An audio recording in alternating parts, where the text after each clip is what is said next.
Assalamualaikum warahmatullahi wabarakatuh. Perkenalkan, nama saya Bastio Aprinaldi. Di sini saya akan coba untuk mempresentasikan materi tentang kolusi.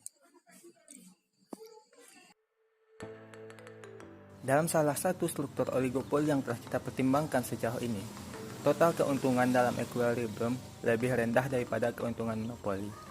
Penurunan keuntungan total ini dihasilkan dari eksternalitas yang melekat pada proses persaingan tidak sempurna. Perjanjian kartel khususnya adalah bentuk kolusi institusional. Peningkatan harga minyak pada Oktober 1973 yang ditetapkan oleh OPEC adalah contoh klasik perilaku kartel. Namun, perilaku kolusif tidak harus berbasis publik dan kesepakatan kelembagaan. Seringkali kolusi dihasilkan dari kesepakatan rahasia, bukan paling tidak karena mereka ilegal. Contoh klasik kolusi melalui perjanjian rahasia adalah industri barang kelistrikan Amerika Serikat pada tahun 1950-an, terutama yang berkaitan dengan barang, semacamnya sebagai generator turbin yang dijual melalui penawaran kompetitif. Pada bab ini, saya akan mempertimbangkan kesepakatan dengan tujuan membatasi pasokan atau menaikkan harga. Selanjutnya yaitu interaksi berulang dan stabilitas perjanjian kolusif. Pertimbangkan duopoli produk homogen di mana perusahaan secara bersamaan menetapkan harga dan biaya marginal konstan. Pada bab sebelumnya kita tahu bahwa equilibrium dalam industri tersebut akan terdiri dari kedua perusahaan menetapkan harga sama dengan biaya marginal. Misalkan waktu dibagi menjadi serangkaian periode T sama dengan 1 dan 2 dan seterusnya.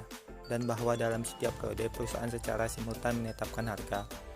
Faktanya, jika perusahaan satu mengetahui bahwa perusahaan dua akan ditetapkan harga sama dengan biaya marginal di setiap periode, terlepas dari apa yang dilakukan perusahaan satu, maka respon optimal adalah menetapkan harga sama dengan biaya marginal juga. Namun mungkin ada keseimbangan lain, misalkan perusahaan satu memainkan hal-hal yang suram. Pada periode pertama, kedua perusahaan menetapkan harga pada tingkat monopoli dan saham keuntungan monopoli secara merata. Pada periode berikutnya, perusahaan mengamati harga sejarah sebelum menetapkan harga mereka sendiri. Jika harga perjanjian kolusif, maka masing-masing perusahaan menetapkan harga di tingkat monopoli dalam periode saat ini. Jika tidak, mereka menetapkan harga pada tingkat biaya marginal. Untuk menempatkan berbeda, perusahaan satu akan mengatur P harga sama dengan harga pada tingkat monopoli, selama perusahaan 2 menetapkan harga sama dengan harga pada tingkat monopoli juga. Saatnya perusahaan satu untuk mengamati saingannya menetapkan harga yang berbeda. Untuk menentukan apakah strategi semacam itu membentuk equilibrium, kita harus memeriksa apakah kendala tanpa deviasi perusahaan puas. Jika perusahaan tetap pada equilibriumnya, maka pembayaran diskon yang diharapkan perusahaan satu diberikan oleh pada persamaan yang ada di bawah, di mana delta adalah faktor diskon. Sederhananya, kita sederhanakan pada persamaan yang ada di bawah, di mana V menunjukkan imbalan atau nilai equilibrium yang didiskon. Jika perusahaan satu menyimpang dengan menetapkan harga perusahaan satu sama dengan harga pada tingkat monopoli di beberapa periode T, maka pembayarannya di masa depan adalah 0, harga yang memaksimalkan keuntungan jangka pendek. Perusahaan satu adalah harga di tingkat monopoli, di mana adalah angka yang rendah dengan sedikit mengurangi harga perusahaan 2. Perusahaan satu mendapatkan semua permintaan.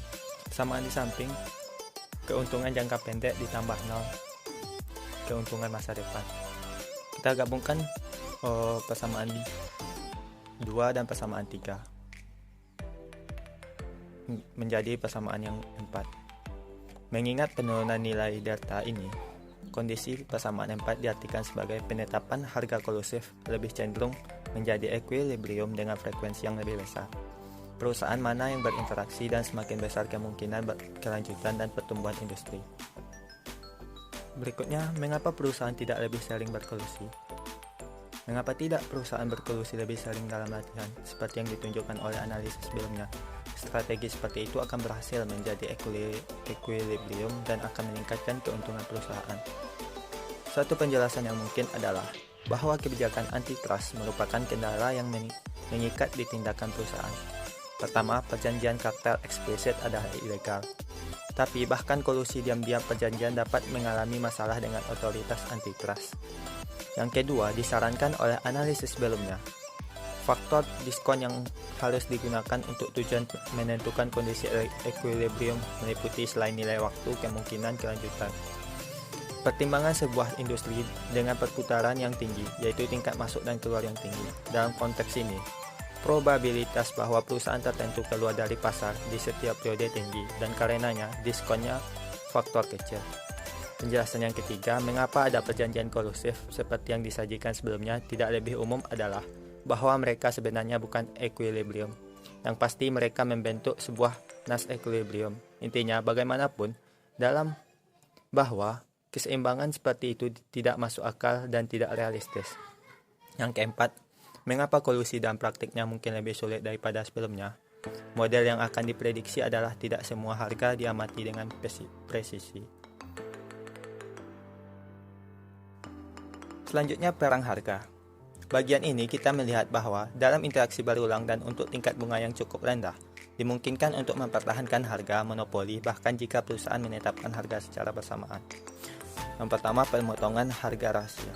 Perhatikan bahwa meskipun perang harga terjadi dalam equilibrium, tidak ada kecurangan tegas dalam keseimbangannya. Artinya, perang harga adalah kejahatan keseimbangan yang diperlukan kolusi. Jika perusahaan tidak pernah terlibat dalam perang harga, insentif untuk melakukan kecurangan juga akan demikian bagus untuk perjanjian kolusif menjadi stabil. Yang kedua, fluktuasi permintaan. Anggap saja bahwa permintaan berfluktuasi dari waktu ke waktu, tetapi selama setiap periode, keadaan permintaan adalah diamati oleh semua perusahaan. Jika perusahaan berkolusi satu sama lain, bagaimana harga akan berfluktuasi permintaan? Perbedaan antara masa depan keuntungan kolusif dan keuntungan masa depan jika terjadi perang harga harus cukup besar untuk mencegah perusahaan mengejar keuntungan jangka pendek dari kecurangan dalam perjanjian kolusif. Yang ketiga yaitu guncangan asimetris.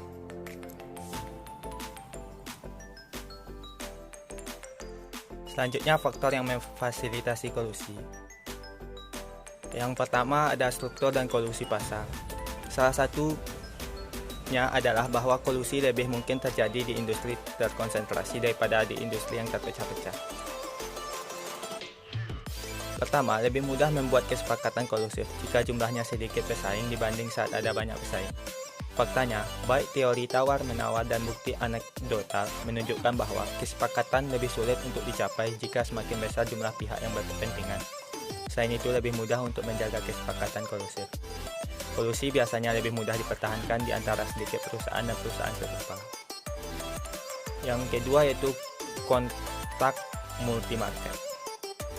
Analisis teoritis dan bukti empiris menunjukkan bahwa perusahaan itu bersaing satu sama lain di beberapa pasar memiliki kecenderungan lebih besar untuk berkolusi.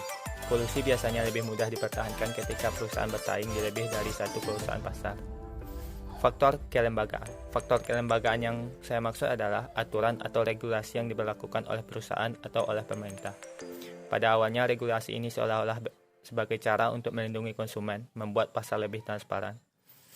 Namun, seperti yang ditunjukkan oleh pengalaman Denmark, transparansi pasar mungkin harus dibayar harga lebih tinggi. Idenya adalah, jika harga diumumkan, maka pemantauan adalah kolusif, kesepakatan jauh lebih mudah daripada saat harga adalah informasi pribadi. Ini konsisten dengan analisis di bagian sebelumnya, di mana memeriksa model kolusi dengan potongan harga rahasia.